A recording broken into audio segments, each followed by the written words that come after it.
قیوم نظامی صاحب ایک جہاں دیدہ سیاسی شخصیت، ملکی معاملات امور پر گہری نظر رکھنے والے شخص ہیں۔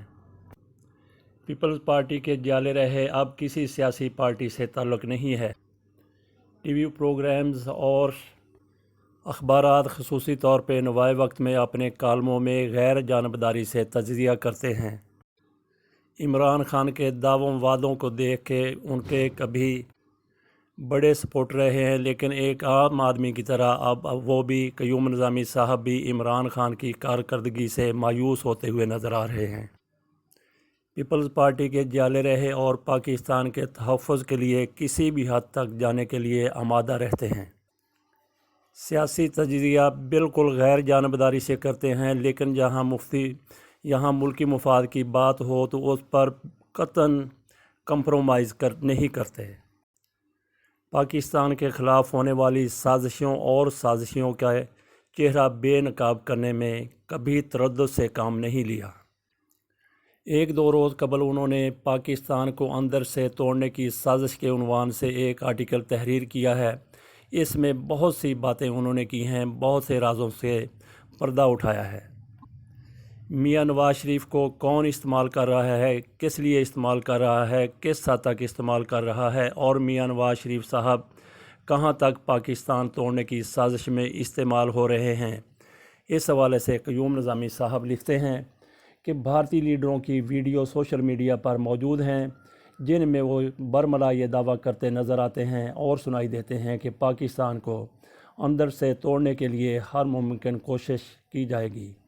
بھارتی فوج کا ریٹائرڈ افسر کلبھوشن، جو آج کل پاکستان کی حراست میں ہے، اس امر کا کھلا ثبوت ہے کہ بھارت پاکستان کو اندرونی طور پر عدم استحکام کا شکار کرنے کے لیے ہر ممکن کوشش کر رہا ہے۔ قیوم نظامی صاحب آگے چل کے لکھتے ہیں، CIA، موساد اور را مشترکہ طور پر پاکستان کے خلاف مختلف نوعیت کی سازشیں کرتی چلی آ رہی ہیں۔ ان خفیہ ایجنسیوں نے مقدور بھر کوشش کی کہ پاکستان ایٹمی قوت نہ بن سکے۔ ایک دو مواقع پر کہوٹہ لیبارٹری کو تباہ کرنے کا منصوبہ بھی بنایا گیا، جو پاک فوج کی خفیہ ایجنسیوں کی پیشہ ورانہ مہارت کی وجہ سے پورا نہ ہو سکا۔ بھارت نے جس طریقے سے MQM کے لیڈر الطاف حسین کو کراچی کو جناح پور بنانے کے لیے استعمال کیا اور پاکستان توڑنے کی سازش کی، اس کی تفصیلات تاریخ کے ریکارڈ پر موجود ہیں۔ ایسی ویڈیوز بھی ریکارڈ پر موجود ہیں جو اس سلسلے میں ناقابل تردید ثبوت کے طور پہ پیش کی جا سکتی ہیں۔ بلوچستان، کراچی، اندرون سندھ کے کچھ علاقوں اور خیبر پختونخوا میں علیحدگی پسندی کی خفیہ اور ظاہری تحریکیں چلتی رہی ہیں۔ پاکستان کے عوام کی واضح اکثریت چونکہ محب وطن ہے، اس لیے علیحدگی پسندی کی تحریکیں کامیاب نہ ہو سکیں۔ پاکستان کے ایک سینئر صحافی، جنہوں نے پاکستان دشمنوں کے بارے میں سنجیدہ تحقیقی کام کیا ہے اور ناقابل تردید شواہد کی بنیاد پر کتاب تحریر کی ہے، انہوں نے راکم سے گفتگو کرتے ہوئے کہا کہ CIA اور را کی ہمیشہ یہ کوشش رہی ہے کہ ان کو پنجاب کے صوبے میں کوئی ایسا پاپولر لیڈر مل جائے جو پاک فوج کو کمزور کرنے کے لیے ان کے سکرپٹ پر عمل کر سکے۔ قیوم نظامی صاحب نے صحافی کا نام نہیں بتایا، ہو سکتا ہے کہ نام سہون رہ گیا ہو۔ آگے چل کے قیوم نظامی صاحب اسی صحافی کے حوالے سے کہتے ہیں کہ پاکستان کی بدقسمتی اور پاکستان کے دشمنوں کی خوش قسمتی کہ ان کو میاں نواز شریف کی صورت میں ایسا لیڈر مل گیا ہے جو 3 بار پاکستان کا وزیر اعظم منتخب ہو چکا ہے اور جس کے پاس پنجاب میں ووٹ بینک موجود ہے۔ میاں نواز شریف پنجاب کے پہلے لیڈر ہیں جنہوں نے پاک فوج کو براہ راست نام لے کر تنقید کا نشانہ بنانا شروع کیا ہے۔ بلوچستان حالت جنگ میں ہے۔ میاں نواز شریف نے بلوچستان کی حساسیت کو نظر انداز کرتے ہوئے کوئٹہ کے جلسہ سے انتہا پسندانہ خطاب کیا، جس سے ان کے اصل عزائم سامنے آ گئے۔ بلاول بھٹو نے کوئٹہ جانے سے گریز کیا۔ میاں صاحب جب بھی ریاست مخالف خطاب کرتے ہیں، سب سے زیادہ خوشی بھارت کے اندر منائی جاتی ہے۔ سینئر صحافی کے مطابق یوں محسوس ہوتا ہے کہ جیسے میاں نواز شریف کے ذاتی مفادات اور خفیہ ایجنسیوں کے مفادات مشترک ہو گئے ہیں۔ ان خفیہ ایجنسیوں کے مفادات مشترک ہوئے ہیں۔ میاں نواز شریف صاحب کے ساتھ جن کے لیے میاں نواز شریف صاحب استعمال ہو چکے ہیں۔ آگے چل کے قیوم نظامی صاحب نے لکھا ہے، میاں نواز شریف چاہتے ہیں کہ ان کے خلاف قائم کیے گئے تمام مقدمات ختم کر دیے جائیں، ان کی لوٹی ہوئی دولت کی واپسی کا مطالبہ نہ کیا جائے۔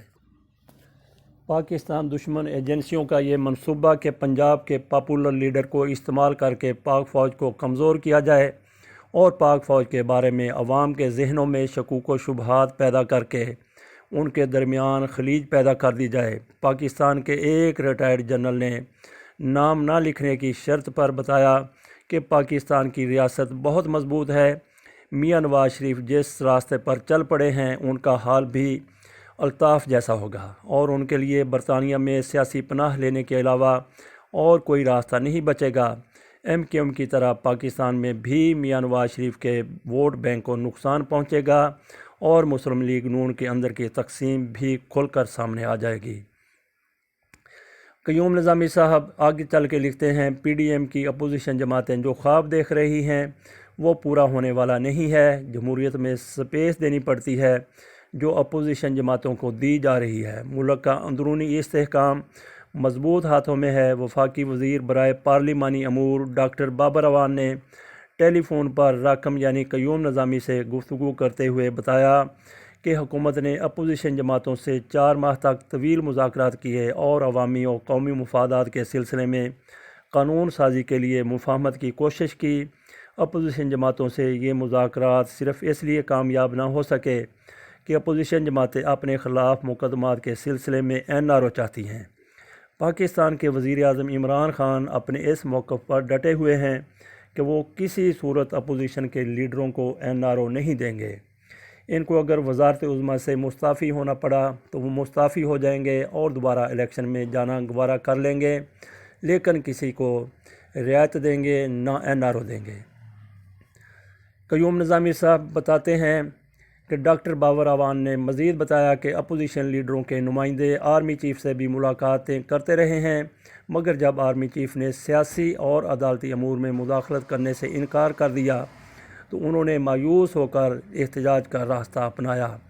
اپوزیشن کا خفیہ ایجنڈا وہی ہے کہ عوامی دباؤ ڈال کر کرپشن کے مقدمات کے سلسلے میں ریلیف لے سکیں۔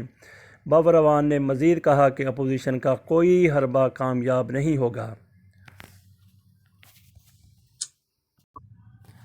قیوم نظامی صاحب کے پیپلز پارٹی کے بارے میں ان کے رہنماؤں کے بارے میں یہ رائے ہے کہ آصف علی زرداری اور بلاول بھٹو دونوں بڑے محتاط ہیں اور مسلم لیگ نون کے ریاست مخالف بیانیے سے اتفاق کرنے پر آمادہ نہیں ہیں۔ PPP شہیدوں اور غازیوں کی جماعت ہے۔ قیوم نظامی صاحب خود اس کے جالے رہ چکے ہیں۔ وہ مزید کہتے ہیں کہ PPP کے لیڈروں نے پاکستان اور عوام کے لیے اپنی جانوں کے نذرانے پیش کیے ہوئے ہیں۔ قیوم نظامی صاحب سے زیادہ کون جانتا ہے کہ پیپلز پارٹی نے ملک کے لیے کیا کچھ نہیں کیا۔ وہ مزید لکھتے ہیں کہ اس لیے یہ ممکن نہیں ہے کہ PPP کے لیڈر اس حد تک چلے جائیں گے جس حد تک میاں نواز شریف صاحب جا چکے ہیں۔ اعتماد کے ساتھ یہ کہا جا سکتا ہے کہ PPP کسی نہ کسی مرحلے پر اپوزیشن اتحاد سے الگ ہو جائے گی۔ میاں نواز شریف اپنے ریاست مخالف بیانیے کی وجہ سے عوام میں ایکسپوز ہوتے جائیں گے۔ میاں نواز شریف کو ریاست مخالف بیانیہ کے ساتھ اپنی جماعت کے لیڈروں خاص طور پر اراکین قومی و صوبائی اسمبلی کو اپنے ساتھ رکھنا ممکن نہیں ہوگا۔ احتساب کا شکنجہ مزید سخت ہوگا۔ نون لیگ کے اکثر لیڈر میاں نواز شریف کے بیانیے کی وجہ سے گرفتار کر لیے جائیں گے۔ کئی لیڈر رضاکارانہ طور پر خود گرفتاری دیں گے، پسند کریں گے کہ وہ گرفتار ہو جائیں، لیکن میاں نواز شریف کے بیانیے کی کھل کر حمایت نہ کریں۔ لیڈروں کی گرفتاریوں کے بعد PDM کی تحریک کمزور پڑ جائے گی۔ باوثوق ذرائع کے مطابق حکومت نے اپوزیشن کے احتجاج کا مقابلہ کرنے کے لیے پوری منصوبہ بندی کر رکھی ہے۔ قیوم نظامی صاحب کے جو ذرائع ہوتے ہیں باوثوق ذرائع وہ بالکل مصدقہ ہوتے ہیں، بڑے آدمی ہیں، بڑے لوگوں تک اپروچ ہے، بہت سے سیاستدان ان کے ساتھی رہ چکے ہیں، خصوصی طور پہ پیپلز پارٹی کے دور میں اور اس کے بعد بھی۔ وہ مزید لکھتے ہیں، PDM کے لاہور کے جلسے کے بعد حالات مزید واضح ہو جائیں گے۔ CIA اور را کی پاکستان کو اندر سے توڑنے کی سازشیں پہلے بھی ناکام ہوتی رہی ہیں، آئندہ بھی کامیاب نہیں ہو سکیں گی۔ یہ پاکستان دشمن ایجنسیاں نہیں چاہتی کہ CPEC کا منصوبہ مکمل ہو، جس کو روکنے کے لیے وہ ہر ممکن کوشش کریں گی۔ پاکستان کے عوام کی اکثریت محب وطن اور اپوزیشن لیڈروں کے ماضی سے آگاہ ہے۔ وہ قومی لٹیروں کے فریب میں نہیں آئیں گے۔ پاکستان کے عوام ریاستی اداروں کے ساتھ کھڑے ہیں جو ان کی آزادی کے محافظ ہیں۔ پاکستان کی خفیہ ایجنسی ISI پیشہ ورانہ مہارت میں اپنا مقام رکھتی ہے، اس لیے یقین کے ساتھ یہ کہا جا سکتا ہے کہ پاکستان کے اندرونی اور بیرونی دشمنوں کو منہ کی کھانی پڑے گی اور پاکستان کے خلاف کوئی سازش کامیاب نہیں ہو سکے گی۔ قیوم نظامی صاحب نے جو کچھ کہا بالکل درست کہا، ہم اس سے 100% ان سے متفق ہیں۔ مسلم لیگ خود کو شیر کہلواتی ہے، شیروں کی پارٹی کہلواتی ہے، لیکن میاں نواز شریف صاحب جو سب سے بڑے شیر ہیں خود کو ببر شیر کہلواتے ہیں۔ کبھی قائد اعظم ثانی بھی خود کو کہلوانے پر بضد رہے ہیں۔ وہ ایک بکری کی طرح پاکستان سے بھاگ گئے اور وہاں پہ چھپے ہوئے ہیں، لندن میں چھپ چھپ کے پاک فوج کے اوپر وار پہ وار کیے جا رہے ہیں۔ شیر ہیں تو پاکستان آ کے وہ باتیں کریں جو وہاں بیٹھ کے کر رہے ہیں۔ اور ایسی ہی ایک بکری PDM نے کوئٹہ کے جلسہ میں سب سے پہلے کھڑی کر دی، جس نے کہا ہم بلوچستان کو آزاد دیکھنا چاہتے ہیں۔ بعد میں ان کی کی گئی وضاحت نہایت بھونڈی تھی۔ بہرحال پاکستان کو تقسیم کرنا، بلوچستان کو الگ کرنا، یہ دشمن ایجنسیوں کا ایجنڈا ہو سکتا ہے، جس پر آج ہماری اپوزیشن بھی عمل درآمد کرتی ہوئی نظر آ رہی ہے۔ قیوم نظامی صاحب کے مطابق پیپلز پارٹی اس سے پسپائی اختیار کر لے گی۔